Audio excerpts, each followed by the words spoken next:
2. Anasema sisi tu viungo katika mwili wa nani? Wa Kristo. Na kila mmoja ana sehemu yake ya kufanya huduma.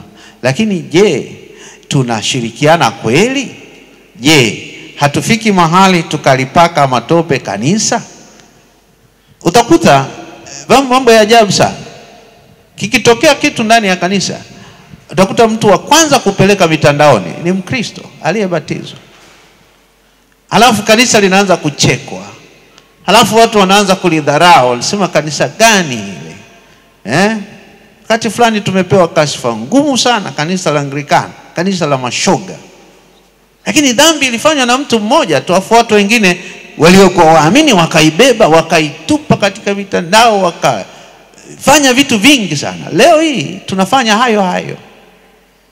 Tunaona fahari tukiweka aibu ya mtu fulani hadharani, na kumbe tunachokifanya ni kutokustiri mwili wa Kristo, ni kuutia aibu.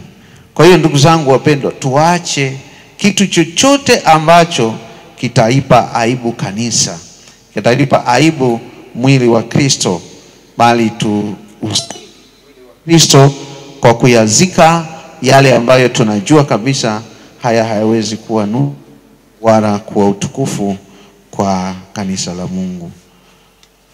Yesu Mwokozi wangu, unijalie katika mauti yako nizikwe pamoja nawe, kwa kuzifisha tamaa zangu mbaya, ili mwisho nipate kwa njia ya kaburi mlango wa moto